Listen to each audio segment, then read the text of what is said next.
तो वो जवाब देता है कि आई एम इन 8th। उसके बाद हम बड़े से पूछते हैं, तो मुझसे पूछते हैं व्हाट आर यू डूइंग, वो कहता है I am 10th। Which stream, तो कहता है साइंस, कॉमर्स, मैथ और जो भी हो। जो लोग मास्टर आप बैठे हैं वो समझ सकते हैं इस बात को कि हम लोग जो 8th तक हमारे कॉलेजेस में पढ़ाई हो रही है, तो हम पढ़ाई में क्या कर रहे हैं, फिजिक्स भी पढ़ रहे हैं, केमिस्ट्री भी पढ़ रहे हैं, मैथ भी पढ़ रहे हैं, हिस्ट्री भी पढ़ रहे हैं, ज्योग्राफी भी पढ़ रहे हैं, जो कि आगे चल के हमारे लिए यूजलेस है। मैम आप बताएं, तो हमारा एजुकेशनल सिस्टम है, हम जो सब कुछ पढ़ रहे हैं, तो जैसे कि आप देखिए कैम्ब्रिज यूनिवर्सिटी में हो रहा है, वो बुकिश नॉलेज से ज्यादा आपको प्रैक्टिकल नॉलेज पे जोर देते हैं। वो ज्यादा जोर देते हैं कि आप प्रैक्टिकल नॉलेज की तरफ चाहिए। आप कहीं पर भी जाएंगे तो वो 10th में आते ही आपको डिसाइड कर देंगे कि in which stream you will go, on those basis he will do your counselling और योर किड्स काउंसलिंग। हमारे यहाँ क्या है कि हमारे यहाँ 12th तक आपको तमाम सब्जेक्ट लेकर चलने हैं। उसके बाद क्या होता है, उसके बाद हम ग्रेजुएशन या पोस्ट ग्रेजुएशन करते हैं। और ग्रेजुएशन और पोस्ट ग्रेजुएशन में क्या होता है कि दौरे हाजिर में जो हमारे यहाँ के कानपुर हैं, हम कहना नहीं चाहते कि वहाँ का क्या आलम है। हमारे यहाँ का ग्रेजुएट जो है उसको अगर ठीक से, खैर उसको जाने दीजिए, दौरे हाजिर का जो ग्रेजुएट है उसका अगर आप कंपेरिजन पिछले दौर के 8th से करें तो वो 8th वाला जो है वो उसको कहीं ना कहीं उससे आगे नजर आएगा आपको।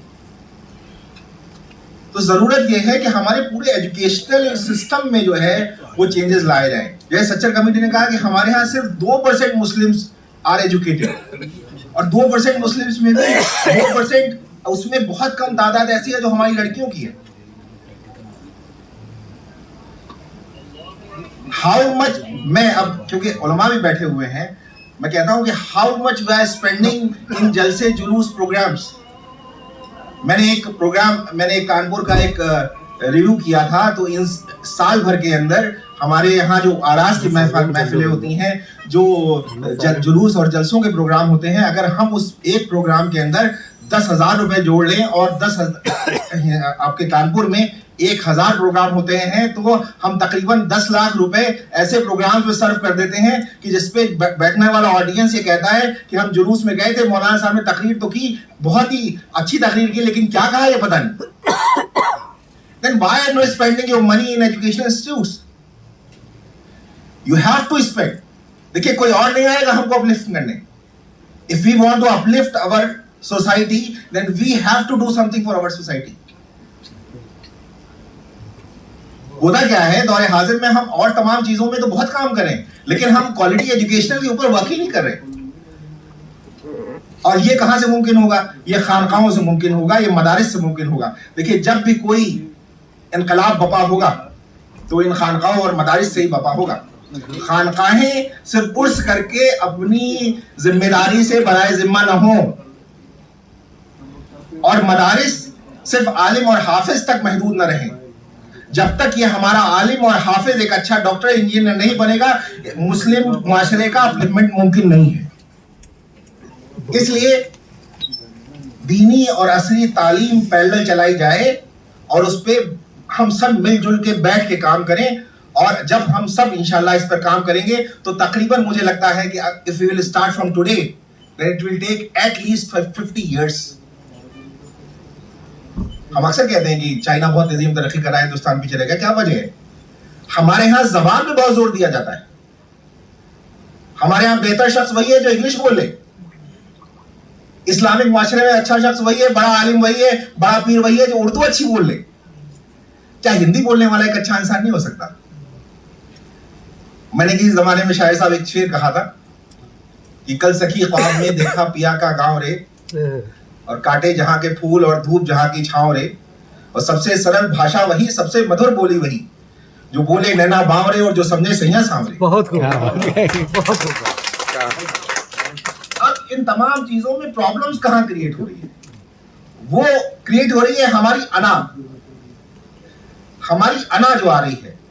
तो मेरे पीर मुर्शिद, क्योंकि हिंदी दान लोग बैठे हैं, मुझे लगता है हिंदी सुनना अच्छा पसंद करेंगे, उर्दू तो बहुत लोग कह चुके। एक भगवत गीता का श्लोक है, पहले वो सुने, उसके बाद फिर उसका एक्सप्लेनेशन। और वो हमारे कॉन्स्टिट्यूशन में सबसे ऊपर लिखा हुआ है कि अयम निजा परोवेद गणा लघुचेत श्याम, और उरार चरित्राणु वसुंधरा च कुटुंबकम, ये मेरा है, ये तुम्हारा है, ये छोटे लोग सोचते हैं। बड़े लोगों के लिए पूरी दुनिया जो है वो एक कुटुंब है, एक परिवार है। अभी किसी शायर ने बहुत अच्छी बात कही, धर्म छोटे बड़े नहीं होते, जानते तो लड़े नहीं होते। तो हम क्या कर रहे हैं, कहीं ना कहीं हमारे यहाँ जो आपस में नाइत्तेफाकी जो पैदा हुई, तो उसके लिए एक वजह शाह रहमतुल्लाह अलैह गुजरे और मेरे पीर ने मुझको उस पहला सबक ही दिया, और वो सबक आप सुन लें, उसके बाद फिर खुदा हाफिज। और इंशाल्लाह अगले साल मिलेंगे तो फिर इंशाल्लाह अब हमको जावेद भाई मिल गए हैं, आपको एक खुशखबरी दे दें, अब जावेद भाई ने खानका को ज्वाइन कर लिया है, हमारी खानका के अहम रुकन बन गए हैं, और इंशाल्लाह ताला हमारे यहाँ का जो नया स्कूल कायम हो रहा है वो जावेद भाई की सरपरस्ती में कायम होगा। तो मेरे पीर मुर्शिद ने जो मुझे कहा और कहा, इस पे अमल करना जिंदगी भर। फरमाया कि क्या वजह है दुनिया खराब होती है, तो फरमाते हैं कि काम, हिंदी जानते होंगे सब, काम, क्रोध और लोभ की टाटी गंदगी, काम, क्रोध और लोभ की टाटी, और जिन सब खेल किया है माटी। ये काम, क्रोध, लोभ, मोह, माया जो है, इन्होंने हमारा बना बनाया काम बिगाड़ दिया।